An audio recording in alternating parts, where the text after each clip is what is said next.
Okay, let's get into this. We are opening a file today that is, well, it's deeply unsettling. Hmm. This is a case that the Tokyo media just started calling the Savage Mouth Horror. Mm. And our mission really is to get past the headlines, past the sensationalism, and dive straight into the documents. We have the police reports, the surgical logs, the psych evaluations. The cold, hard data. Exactly.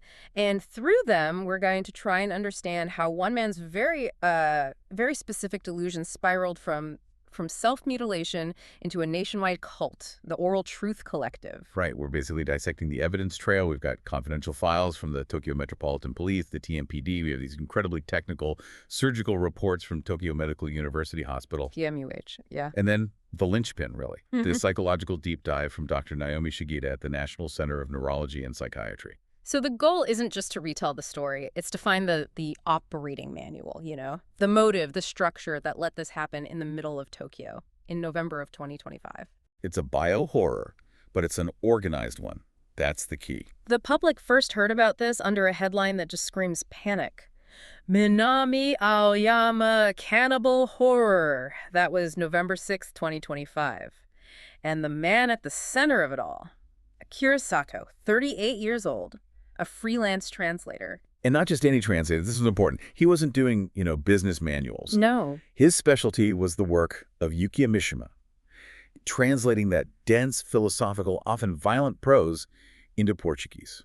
Which, right away, that's the first major paradox, isn't it? The intellectual level we're dealing with here. It's a massive collision. You have this high-level brain-linguistic skill, organization, deep thought, and it's all in service of a single somatic delusion. Somatic meaning. About the body. Exactly, about his own body. Sato wasn't suffering from, say, disorganized schizophrenia. He was using his intellect to plan and execute this delusion that he had to physically cut out, what he called the lie, starting with himself.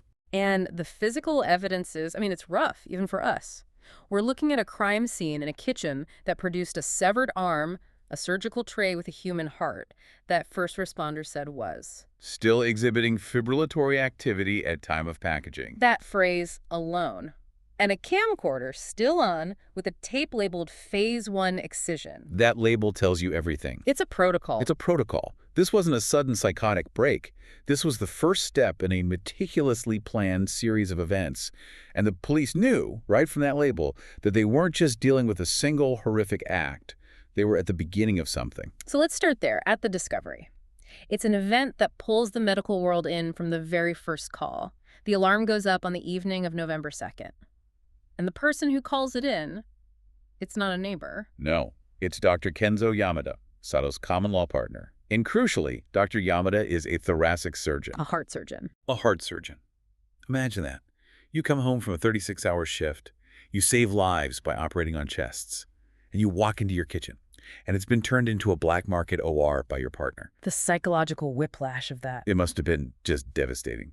He places the 119 call at 19.42. Yeah.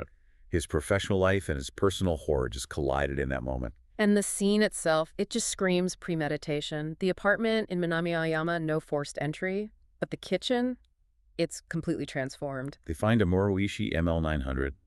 It's a professional-grade surgical lamp, the kind you'd find in a small operating theater, and it's set up over the kitchen table. And the camera's still rolling, a Sony camcorder just sitting there, its little red light blinking. It had been recording for over an hour. And Sato's response to the police, to Inspector Tanaka, is one of the most chilling parts of the initial report. Because he's so calm. No panic, no panic. None. Tanaka asks him what happened about his arm, and Sato just says, "It was in the way, always in the way. I need the space to work. On truth, on the mouth." Wow. So right from the jump, he's laying out his philosophy. The limb was an obstacle to the truth, and the mouth is the key. Exactly. He's not explaining an act of violence. He's explaining a necessary step in his work. So about those initial findings, the heart, you mentioned it was still showing fibrillatory activity. The surgical tray had the severed arm and this heart. Does the timing suggest Dr. Yamada walked in and interrupted him? That's the big question in the early police logs. The timeline is incredibly tight. It's possible Sato had just finished Phase 1, the amputation, and was about to start Phase 2, the heart ingestion. So Yamada's return might have actually stopped the final act of consumption? Potentially. But what the fibrillatory activity really speaks to is the freshness, or rather the incredible preservation of the tissue. We later find out the body it came from had been missing for 2 days. 2 days, so that's not freshness, that's... That's expert handling. It means the organ was removed and preserved with such clinical efficiency that cellular activity was still present 48 hours later. Okay, let's drill down on that. Let's get into the surgical report from Dr. Reiko Arai, because this is the document that made the police realize Stato wasn't just a disturbed individual, he was a high-level threat. A uniquely skilled threat. The report is just astonishing. It details the tools Sato used. And not just that he had them, but that he had them laid out in the precise order a surgeon would. Okay, like what? A number 10 blade for the skin, Metzenbaum scissors for the soft tissue, DeBakey forceps for the arteries and veins, and then the big one, a Stryker System 8 reciprocating bone saw. A bone saw. Not a handsaw from a hardware store. This is professional, heavy-duty orthopedic equipment. It's designed to cut through bone quickly and cleanly. The fact that he acquired it and knew how to use it is terrifying. But the tools are one thing. It's the steps he took to not, die. That's what's so incredible. He basically performed textbook surgery on himself. He did. The toxicology confirms he injected himself along the incision line. 40 milliliters of 0.5% ropivacaine with epinephrine. And that cocktail does what, exactly? It's a two-pronged approach to control. The ropivacaine is a powerful local anesthetic. It blocks the pain. The epinephrine is a vasoconstrictor. It clamps down all the blood vessels in the area. So less bleeding. Dramatically less bloating. Eh. And on top of that, he used a pneumatic tourniquet and then successfully ligated or tied off the main brachial artery with 2-0 silk suture. That's what a surgeon does in an operating room. Precisely. Oh. And the result, the forensic team estimated his total blood loss for an upper arm amputation was less than 180 milliliters. That's less than half a blood donation. It's unbelievable. He should have bled out in minutes. But he controlled every variable. Pain, blood loss, his own physiology, all of it was secondary to the goal. And the cut itself, what did the report say about that? Dr. Arai described it as a clean transverse amputation through mid-humerus. And she added a note that it was executed with a precision that would shame a board-certified orthopedic resident. The bone was cut in 11 seconds. 11. The speed, the cleanliness. It suggests a level of focus and practice that is it's hard to comprehend. And we know he wasn't just, high on a cocktail of drugs. The tox screen was pretty clean, wasn't it? It was. The only significant finding was midazolam, a short-acting sedative. And the level, 210 nanograms per milliliter, suggests it was used for control, to manage the shock and tremor. This was pharmacological precision, not reckless intoxication. There was that detail about the yuzu zest, the video log, the 74-minute video. It shows the whole procedure. But at the end. Right. The end is what elevates it from a clinical horror to something else, something ritualistic. He's seen chewing a 3-centimeter cube of myocardium, heart muscle. And he seasons it. He seasons it with coarse salt, cracked pepper, and yuzu zest. And then he just says to the camera, phase 1 complete. The yuzu zest. It's such a culinary detail. It's so jarring. It's a complete disassociation. He's committing this horrific act of ritual cannibalism, but he approaches it like a gourmand preparing a delicacy. It's about finding the perfect flavor profile for the truth. It's this bizarre fusion of surgical discipline and aesthetic obsession. And there was one more piece of physical evidence that ties it all back to his ideology. The tattoo. Yes, on the severed arm itself, a tattoo. It reads, "The mouth is savage." It's like he branded the part of himself he was discarding, the limb that was in the way of the mouth's work. So that brings us from the what to the why. Let's pivot to the psychological engine behind all this. Dr. Naomi Shigeda's evaluation from November 7th. This is where we get the blueprint for the delusion. It is. The diagnosis is very specific. Delusional disorder, somatic type.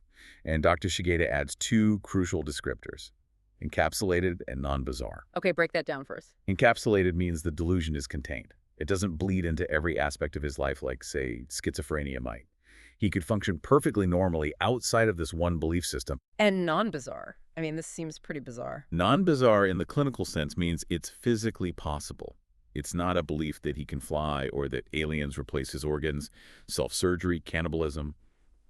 They are grotesquely within the realm of physical possibility. Okay. And the cognitive tests. This is the part that's so hard to square. It's complete paradox. He scores a perfect 30 out of 30 on the mini-mental state exam. His cognition is flawless. His speech is linear, goal-directed. His memory is perfect. What? But his insight and judgment are, and this is the clinical term, profoundly absent.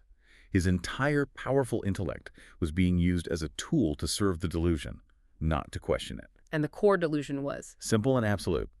The mouth is the only organ that cannot lie. All other tissues conspire to conceal. Therefore, to find truth, you have to ingest the tissue. Ingestion grants what he called ontological honesty. A physical consumption of truth. Literally. And he built this ideology from his work. He would quote Mishima, then reference Aztec codices about ritual heart removal, then cite an obscure text called the Savage Mouth. He was weaving them all together into a working protocol for his life. And there was that note found on his computer, the unpublished afterword. That's the key that unlocks his thinking, he writes. Mishima ran to the balcony to die. I walked to the kitchen to live. So he saw Mishima's ritual suicide, his seppuku, as an ending. As a performance of self-destruction. He saw his own act, the amputation and consumption, not as suicide, but as the beginning of a higher form of life. He wasn't rejecting the world like Mishima. He was consuming its truth to build a new one. He thought he was improving on Mishima's philosophy. And this manifested in them really specific, strange ways. He told the psychiatrist about a tactile memory. Yes, he claimed that after eating a piece of the heart, he could physically feel it beating inside his own chest for 72 hours. Not a sound, not a vision, a feeling, a sympathetic resonance. And his partner, Dr. Yamada, gave some history on this, right? It didn't come out of nowhere. No, the escalation was there, if you knew what to look for. For about 6 months, Sato had been dissecting takeout chicken with surgical tools. Wow. He'd claimed the bones were lying about their load-bearing capacity. Yeah. He was practicing, calibrating. He even called it Phase 0Z in a draft email. He was honing his surgical skills and his philosophical rejection on something mundane before moving on to the ultimate test subject, himself. So they didn't just talk to him. They did brain imaging, the fMRI results. They found something in the left insula. They did. This is fascinating. The insula is a part of the brain that's deep inside, and it's heavily involved in taste perception and our sense of our own body. Okay. They put him in the fMRI and showed him words related to taste and consumption. And his left insula lit up like a Christmas tree. Hyperintensity. It means his brain was physically, neurologically wired to connect the act of tasting with his obsessive search for truth. So it wasn't just a philosophical idea, it was a biological drive. It seems that way. And the PD cam backed it up. They found low-activity hypometabolism in his orbitofrontal cortex. That's the part of the brain responsible for judgment and impulse control. The brakes. The brakes were off. And at the same time, they found high-activity hypermetabolism in his amygdala and anterior cingulate. That's the fear and emotion center and the part that drives ritualistic behavior. So low judgment, high emotional, ritualistic focus. It's an intellectually brilliant man who is emotionally and neurologically hijacked by this single all-consuming idea. It explains his chilling summary of human intellect. He told Dr. Shigeta, reason is a vestigial appendix of the tum. Just useless baggage. To him, yes. Yeah. The only thing that mattered was the physical act. Which brings us to the full protocol he recited to them. He just laid it all out. In perfect order. We know phase 1 was the amputation. Phase 2 was the cadaver heart for sympathetic resonance. But then it escalates. Phase 3, this is the one. Phase 3 was a planned awake craniotomy. Operating on his own brain. While conscious. Yes. The goal was to remove his left insula, the very part that lit up on the fMRI, to achieve what he called the taste of memory. The logistical planning for that alone is... it's just impossible to imagine. And it gets worse. Phases 4 through 14 were the progressive ingestion of all 12 cranial nerves. The nerves that control sight, hearing, speech, everything. All leading to a final phase. Lingual apotheosis. His words. And his final statement to the psychiatrist was, the tongue is the last cathedral. I will eat the spire.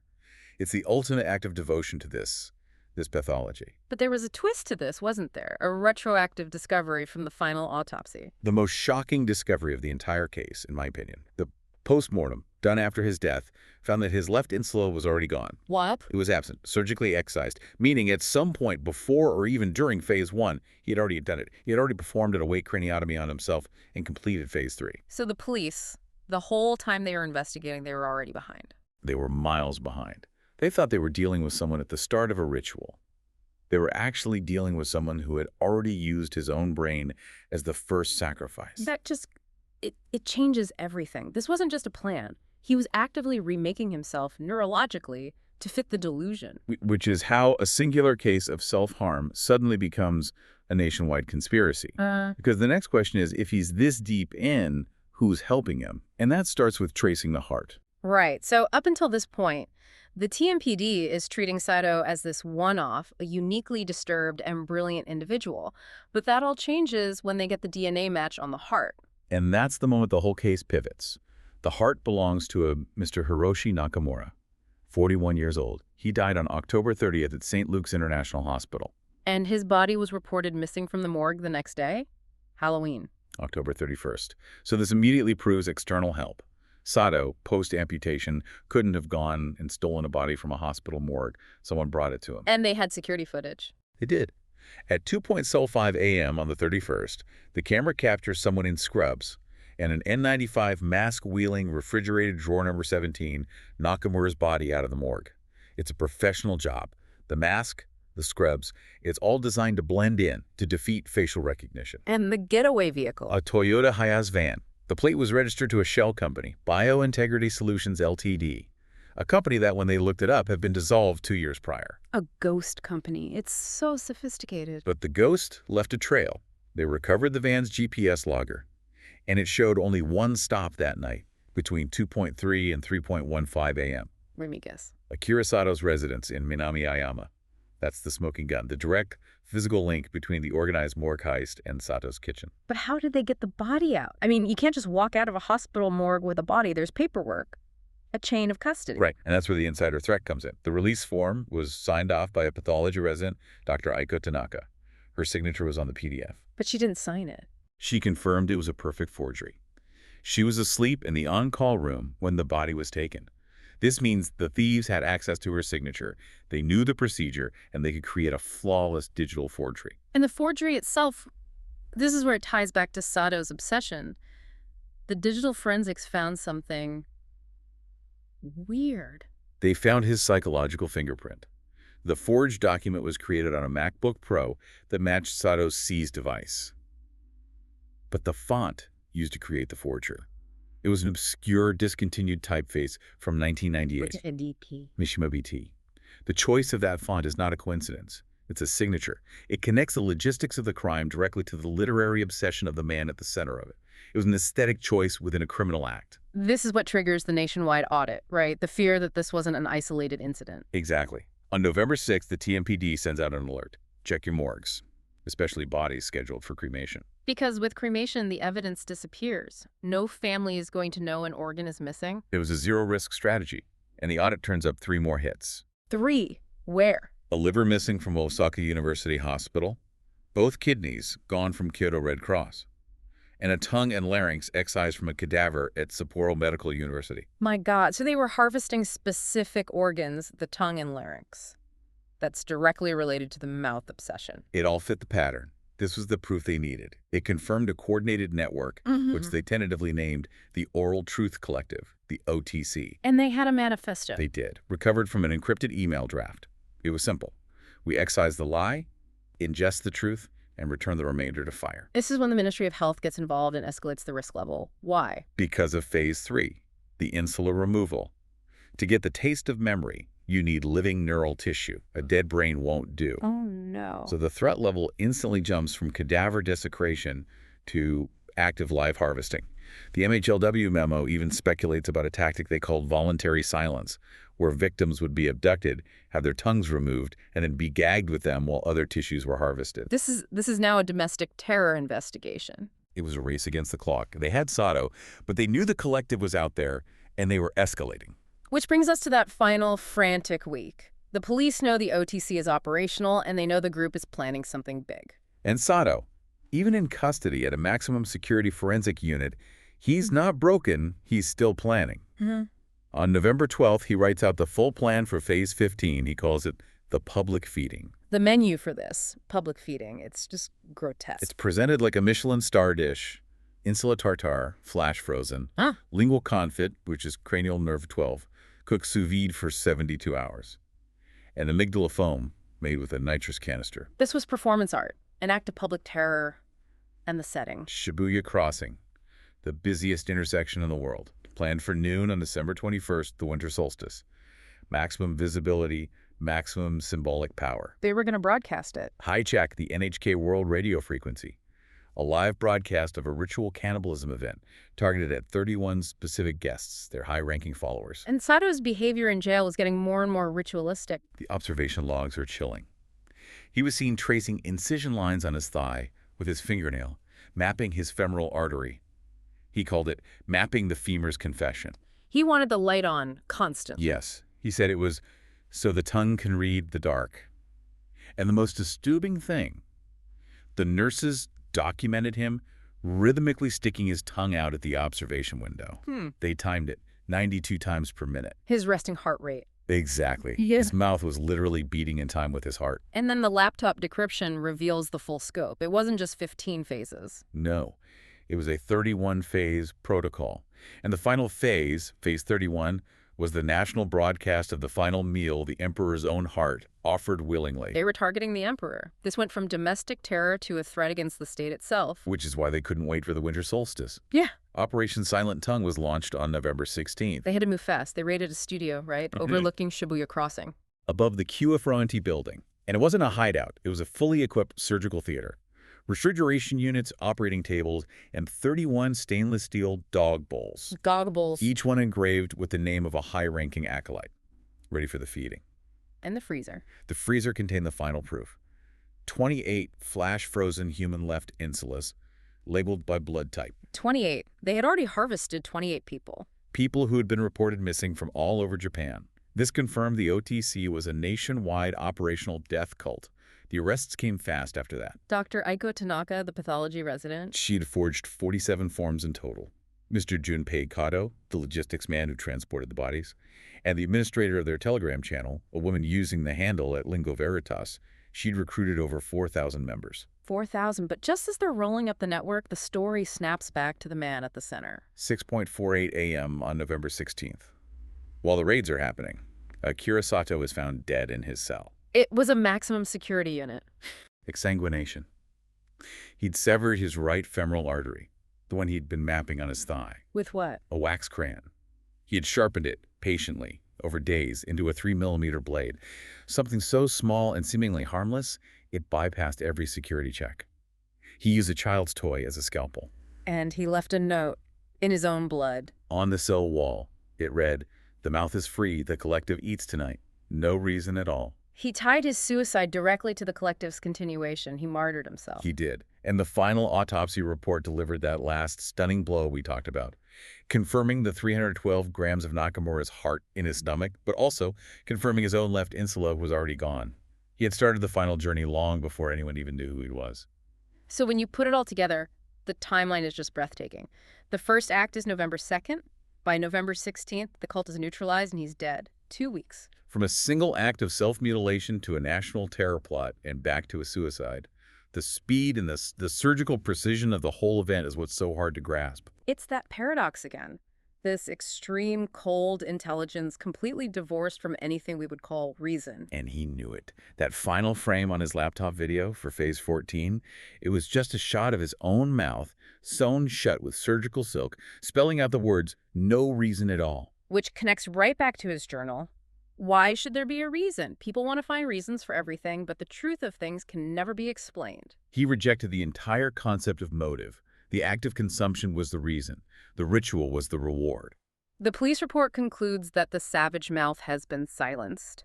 But the Telegram channel had over 4,000 members. They cut the head off, but the body of the group was huge. And growing. The ideology didn't die with him. You could argue his suicide gave it a form of apotheosis.